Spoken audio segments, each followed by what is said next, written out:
Good morning to everyone. आज हम लोग स्टार्ट कर रहे हैं कैश बुक। कैश बुक क्या है इस पे हम लोग डिस्कस करेंगे, क्योंकि कैश बुक एक सब्सिडरी बुक का पार्ट है। क्योंकि मैंने लास्ट क्लास में बताया था सब्सिडरी बुक क्या है। तो सब्सिडरी बुक का टाइप में क्या था, कैश बुक था, जिसमें सेल्स बुक था, परचेज बुक था, sales return book, purchase return book, इन तमाम चीज़ों पे मैंने डिस्कस करवाया था। तो आज चलते हैं कि उस सब्सिडरी बुक में कैश बुक एक मोस्ट इम्पोर्टेंट टॉपिक है और एक उसका एक पार्ट है, और उस सब्सिडरी बुक का ये टाइप भी है। तो आज हम लोग ओनली हम लोग कैश बुक पे डिस्कशन करेंगे, और साथ ही साथ हम लोग डिस्कस करेंगे कि इससे एडवांटेज क्या है, कैश बुक होता क्या है। तो देखिए, सबसे पहले तो हम लोग समझते हैं कैश बुक क्या है। परफॉर्मा मैंने यहाँ पे बना चुका हूँ, बट पहले थोड़ा समझते हैं कैश बुक क्या है। तो देखिए, बोला गया है cash book is a subsidiary book और ओरिजिनल एंट्री। ठीक ना। कैश बुक एक प्रकार के क्या है, एक सब्सिडरी बुक है और ओरिजिनल एंट्री है। बिकॉज इसका ट्रांजैक्शन जो होती है, जो फर्स्ट टाइम लिखा जाता है सोर्स डॉक्यूमेंट से, इसलिए इसको बोला जाता है ओरिजिनल एंट्री। और साथ ही साथ क्या है, ये cash book is A subsidiary book, A part of subsidiary book. चूँकि कैश बुक एक क्या है कि सब्सिडरी बुक का पार्ट है। ठीक है।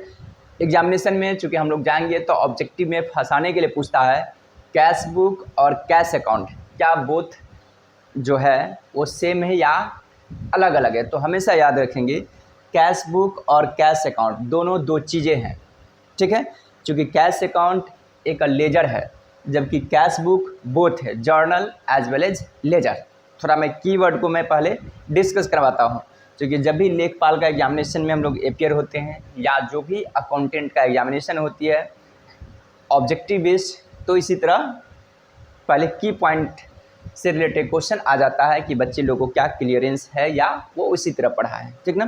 तो क्या समझे कि कैश बुक और कैश अकाउंट दोनों दो चीज़ें हैं। क्योंकि कैश अकाउंट एक लेजर है, जबकि कैश बुक एक लेजर और जर्नल दोनों है।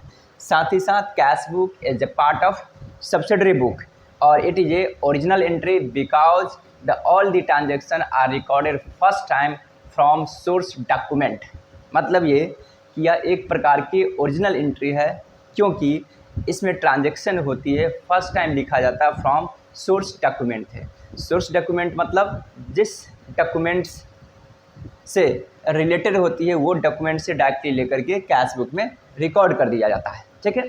अब ये बोथ क्यों है, क्योंकि जर्नल है, ये सिर्फ तो आप वाकिफ़ है, क्योंकि फर्स्ट टाइम लिखा जाता है सोर्स डॉक्यूमेंट से, इसलिए जर्नल है। बट लेजर क्यों है, क्योंकि लेजर इसलिए है क्योंकि इसका प्रोफर्मा एक लेजर की तरह होता है। यहाँ पर देखेंगे क्योंकि इसमें भी डेबिट साइड है और क्रेडिट साइड है। तो इसलिए क्या समझे कि कैश बुक जो है बोथ है, journal as well as ledger. दूसरी बात देखेंगे, कैश बुक जो होता है कहता all the receipt are recorded under the debit side of cash book and all the payment are recorded under the credit side. The transaction are whether which is related to capital nature और revenue matter, it is a irrespective. चाहे वो transaction capital nature हो चाहे वो revenue nature का हो, ये irrespective है। क्यों? क्योंकि इसमें रेवेन्यू नेचर और कैपिटल नेचर बोथ नेचर के जाता है। कोई भी ट्रांजेक्शन हो जो कैश रिसिट हो रही है वो सभी को सभी डेबिट में रिकॉर्ड करेंगे, और जो भी कैश पेमेंट हो रही है उसको क्रेडिट लिखेंगे।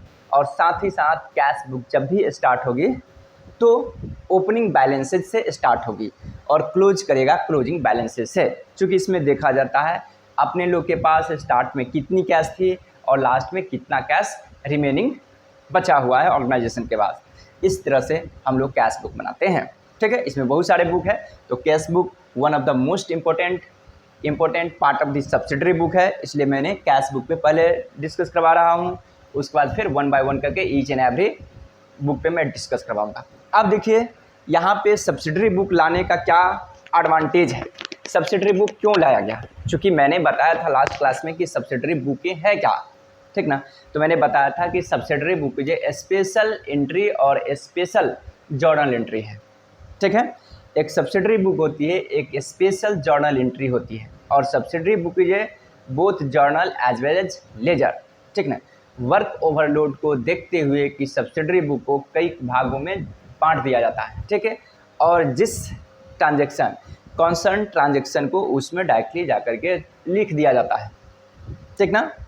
और सब्सिडरी बुक का अनदर नेम होती है डे बुक। डे बुक इसलिए होती है क्योंकि डे टू डे का जो भी ट्रांजेक्शन होती है वो सब्सिडरी बुक में लिखी जाती है।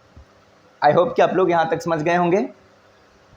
अब देखेंगे इससे एडवांटेज क्या है। तो देखिए सब्सिडरी बुक का एडवांटेज है सबसे पहला डिवीजन ऑफ वर्क, यानी कि वर्क का डिवीजन होती है, मतलब बंटवारा हो जाती है। इससे एक फ़ायदा है, चूँकि सेल्स बुक को सेल्स डिपार्टमेंट मेंटेन करेगी, सेल्स रिटर्न होगा उसके लिए सेल्स रिटर्न डिपार्ट एक होगा बैठा हुआ अकाउंट मेंटेन करने के लिए, परचेज बुक बनाने के लिए एक परचेज से रिलेटेड पर्सन होगा, परचेज रिटर्न बुक कोई अदर पर्सन मेंटेन करेगा, कैश बुक एक अलग पर्सन मेंटेन करेगा, बिल्स रिसीवेबल अलग करेगा। तो इसलिए क्या हो जाती है, डिवीजन ऑफ वर्क, ठीक है।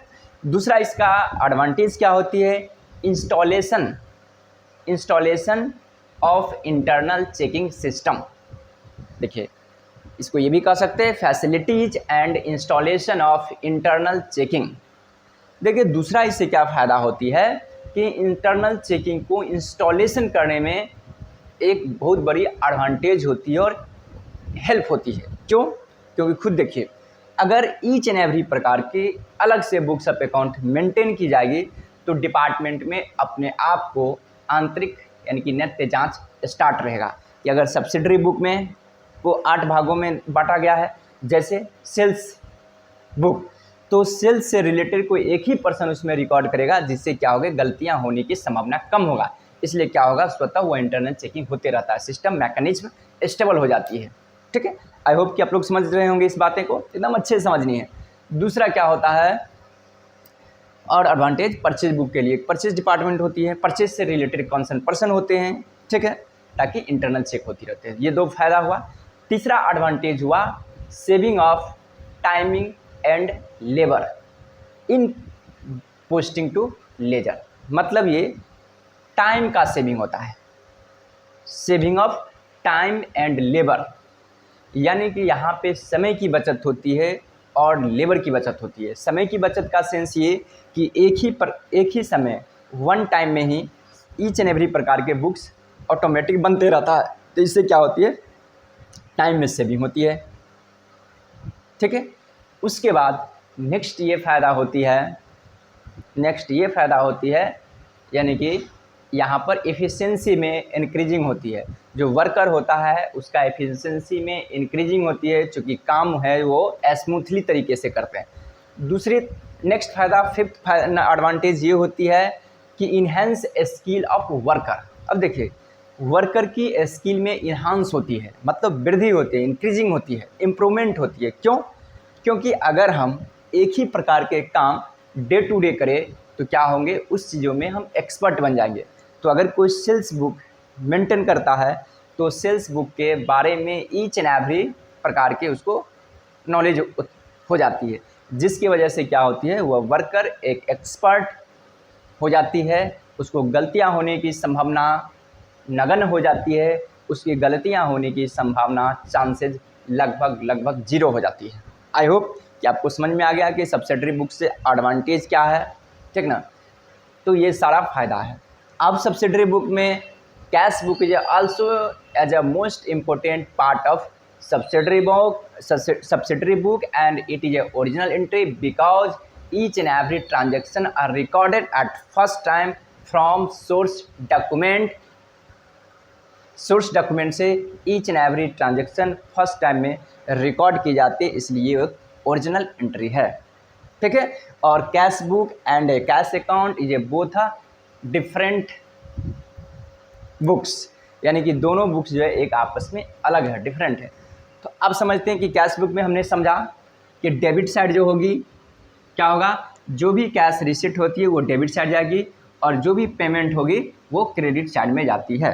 तो देखिए कैसे बनाते हैं, यहाँ तो डेट रहता है, मान के चलिए अगर हम 2024 में चल रहे हैं या 23 की बात कर रहे हैं तो यहाँ 2023 हम लोग लिखेंगे। अगर 1 जनवरी है, अगर कुछ बैलेंस है तो यहाँ पे हम लोग लिखते हैं टू बैलेंस BD। यहाँ पे क्या है 10,000 और यहाँ पे 15,000। क्या है टू बैलेंस BD 10,000 और 15,000, ठीक है, 10,000 और 15,000 है, ये हो गया। अब यहाँ पे देखेंगे 10,000 और 15,000 है, ये हो गया। अब देखेंगे जो भी कैश रिसीट होगी, जैसे अगर हम लोग कैश सेल्स करते हैं, ठीक है, यहाँ पर डेट अपना जो भी रहेगा उस तरह हम लोग लिखते चलेंगे। मैं डेट को इग्नोर करके चलता हूँ इसलिए क्योंकि हम लोग को समझ नहीं है। अगर हम लोग कैश सेल्स करते हैं तो यहाँ पर लिखेंगे to sales, suppose that rupees, मान के चलिए यहाँ पे 8,000 लिख देंगे। अगर मान कर चलिए वो सेल्स है, चेक के थ्रू है, चेक के माध्यम से, तो मैं इसको भी लेके चलता हूँ, ये मान कर चलिए 2,000, ठीक है, सेल्स हो सकती है। उसके बाद और क्या क्या हो सकती है इधर वो देखेंगे। अगर इंटरेस्ट रिसीव्ड होगी तो मैं यहाँ पे लिखूँगा इंटरेस्ट अकाउंट, ठीक है, सपोज दैट मैंने 2,000 रिसीव किया, ठीक है, अगर बैंक से रिलेटेड रहेगा। अगर मान के चलिए कोई डेटर है राम, उससे यदि चेक रिसीव्ड होती है, चेक रिसीट होती है तो बैंक का बैलेंस बढ़ेगा, सपोज दैट 5,000, तो यहाँ पर मैं लिख दूंगा 5,000, ठीक है। सो इस तरह एक्सेट्रा बहुत सारे आइटम हो सकती है, there are lots of transaction available, ठीक ना। यहाँ पे बहुत सारे ट्रांजेक्शन हो सकती है, मैं कुछ ही ऐसा सिलेक्टेड ट्रांजेक्शन था उसको मैंने लिखा। अब यहाँ पे समझते हैं, अगर मैं बैंक में कैश को डिपॉजिट करूँगा तो देखिए क्या होगा। अगर मैं कैश को डिपॉजिट करूँगा तो बैंक का बैलेंस बढ़ेगा और कैश की बैलेंस घटेगा। तो यहाँ पे मैं लिखूँगा क्या, टू कैश अकाउंट, किस में जाएगा ये, सपोज दैट मैंने 3,000 रुपीज़ डिपॉजिट किया तो क्या हुआ, बैंक का बैलेंस बढ़ गया, इसलिए मैंने डेबिट कर दिया और कैश की बैलेंस घट जाएगा, ठीक है। यहाँ पर मैं लिखता हूँ 2023, ठीक है, जो भी डेट रहेगा वो लिखा जाएगा। तो मैं यहाँ पे लिखूँगा बाय, कैश बुक में मैं लिखूँगा बाय बैंक अकाउंट कितनी थी, तो 3,000। एक बार मैं देख लेता हूँ कि ऑन कैमरा क्या आप लोगों को सही प्रदर्शित कर रही है। हाँ सर सही है, आप पढ़ाओ, किसी प्रकार की दिक्कतें नहीं है। तो देखिए आप यहाँ पे समझिए कि कैश बुक में हम लोग अक्सर सुना करते हैं, ऑप्टेन ये सुनने को मौका मिलता है कि कैश बुक में कुछ कॉन्ट्रा एंट्री होती है। तो देखिए कॉन्ट्रा एंट्री यही होता है कि कॉन्ट्रा जो एंट्रीज होती है, एक होती है कॉन्ट्रा एंट्री। कॉन्ट्रा एंट्री जो होती है जो इफेक्ट डालता है, इफेक्ट क्या क्या डालेगा, जो इफेक्ट करेगा बोथ, यानी कि कैश बुक और बैंक बुक में, ठीक है। यहाँ पर कैश बुक है और बैंक बुक है, चूंकि बैंक का कॉलम है इसलिए मैं उसको बैंक बुक बोल सकता हूँ, और कैश कॉलम है इसलिए मैं उसको कैश बुक बोल सकता हूँ, ठीक है। तो जहाँ पे कैश बुक तो है ही इसलिए बुक को काटता हूँ, जहाँ पे ट्रांजैक्शन कैश और बैंक दोनों को इफेक्ट करती है उसी ट्रांजैक्शन को हम लोग क्या बोलते हैं, कॉन्ट्रा एंट्री, यानी कि बोथ दी ट्रांजैक्शन को इफेक्ट डालेगा एट ए वन टाइम। तो वैसे मैं एंट्री को बोलूँगा क्या चाहिए, कॉन्ट्रा एंट्री। जैसे देखिए मैंने जैसे ही बैंक में पैसा को डिपॉजिट किया, ठीक ना, पैसा को मैंने डिपॉजिट किया, मान के चलिए कोई एक्स लिमिटेड ने यहाँ पे डिपॉजिट कर दिया, डिपॉजिटेड बैंक में,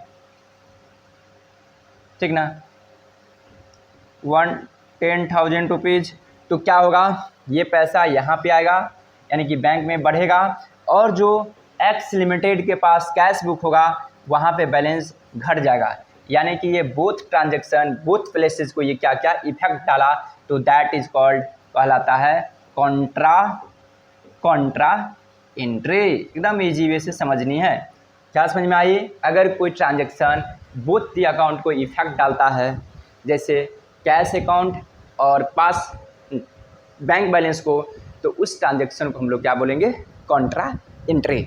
आई होप कि आपको समझ में आ गया होगा, ठीक है। कॉन्ट्रा एंट्री आप देखिए इस तरह से, अगर मान के चलिए मैं रेंट पेमेंट करूंगा तो यहाँ पे बाय हो जाएगा रेंट, कैश के रूप में दिया तो कैश में हो जाएगा। अगर मैं कोई वर्कर को वेजेज पेड कर रहा हूँ तो वेजेज अकाउंट अगर चेक के माध्यम से दे रहा हूँ तो बैंक में चला जाएगा 2000, ठीक है। उसके बाद अगर मैं मान के चलिए, अब बोलिए क्या डेप्रिसिएशन खर्चा है, क्या क्रेडिट साइड में जाएगा? तो नहीं जाएगा। क्यों नहीं जाएगा? क्योंकि डेप्रिसिएशन एक नॉन कैश ट्रांजेक्शन है। वो कहाँ पे जाएगा, इसी को ध्यान रखना है। तो डेप्रिसिएशन जाएगा आपको जर्नल प्रॉपर में। क्यों? क्योंकि सब्सिडरी बुक को मैंने बताया था जो 8 भागों में बांटा, तो कैश बुक में कैश से रिलेटेड ट्रांजेक्शन जाएगी, परचेज बुक में जो क्रेडिट पे परचेज हो रही है गुड्स वो जाएगी, सेल्स बुक में सेल्स से रिलेटेड क्रेडिट पे गुड्स होगी वो जाएगी, बिल्स रिसीवेबल में बिल्स रिसीवेबल, बिल्स पेबल में बिल्स पेबल। इसका मतलब इन सभी में से वो कहीं नहीं जाने वाला आइटम है, इसलिए उस एंट्रीज को मैं जर्नल प्रॉपर के माध्यम से लिखूंगा, ठीक है। आई होप कि आपको बातें समझ में आ गई। अगर मैं मान के चलिए उधार में गुड्स को बेचूंगा तो कहाँ एंट्री लिखूंगा, इसमें नहीं जाएगा क्योंकि वो सेल्स बुक में चला जाएगा, ठीक है।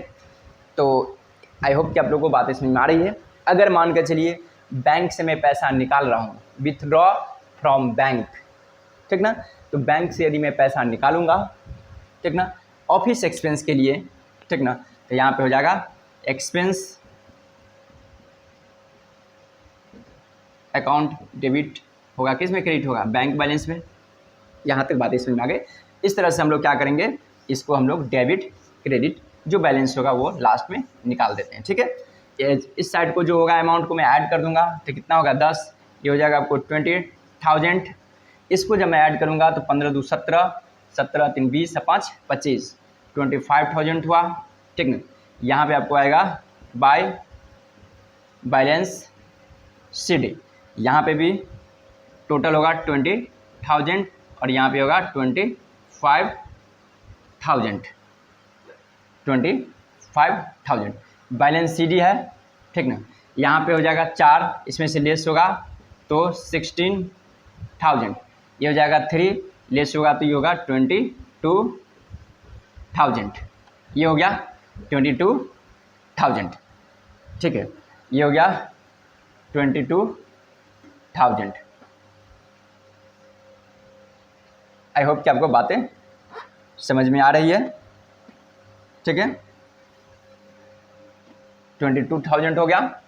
अब देखिए एक चीज़ और समझनी है आपको, एक चीज़ और क्या समझनी है हम लोग अपने लोग को, वो उस चीज़ को ज़रा जिक्र कीजिए। कभी कभी एग्जाम में ये भी क्वेश्चन पूछती है कैश बुक का डेबिट बैलेंस ऑलवेज होती है या नहीं होती है। तो हमेशा याद रखिए कैश बुक एक एसेट्स है, कैश एक एसेट्स है, इसलिए जब भी होगा तो इसका डेबिट बैलेंस ही होगा। फिर कहेगा क्या बैंक का ऑलवेज डेबिट बैलेंस होती है या उसका बैलेंस डेबिट और क्रेडिट दोनों में से कोई भी हो सकता है। तो हमेशा याद रखेंगे बैंक का जो बैलेंसेज होगी वो डेबिट और क्रेडिट दोनों हो सकती है, लेकिन कैश का जो बैलेंस होगा ऑलवेज क्या होगा, डेबिट बैलेंस होगा। यानी कि कैश बैलेंस, की पॉइंट को नोट कर लेंगे, कैश बैलेंस इज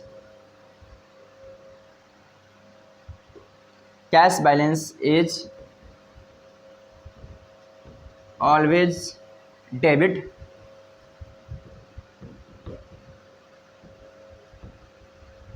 बैलेंस, ठीक है। Cash balance is always debit balance, ठीक है। और बैंक जो बैलेंस होगा, बैंक बैलेंस ईदर बाय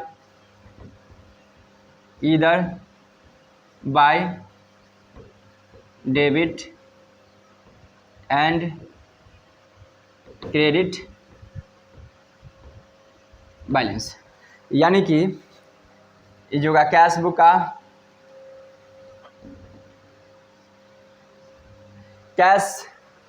का जो होगा बैलेंस होगा ऑलवेज डेबिट बैलेंस, और बैंक बैलेंस ईदर बाय का था डेबिट एंड होगा और क्रेडिट, चूँकि ग्रामेटिकली ये रॉन्ग हो जाएगा, डेबिट और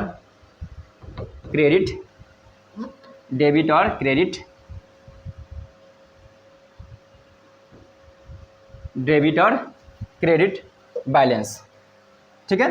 क्या समझे? Cash balance is always debit balance but bank balance either by debit और क्रेडिट। आई होप कि आप लोगों को यहाँ तक समझ में आ गई होगी। लेखपाल के एग्जामिनेशन में जाएंगे तो इसी तरह ऑब्जेक्टिव क्वेश्चन पूछे जाते हैं। और मैं बता दूं कि मैं अभी जो है प्रेजेंट टाइम में डेली अपडेट कर रहा हूं, क्वेश्चन को अपलोड कर रहा हूं। जो भी टॉपिक है, जो भी कंटेंट है, जो रिलेवेंट टॉपिक है, जो मोस्ट इम्पॉर्टेंट टॉपिक है, उन तमाम टॉपिकों को मैं यूट्यूब पे अपलोड कर रहा हूं डे टू डे।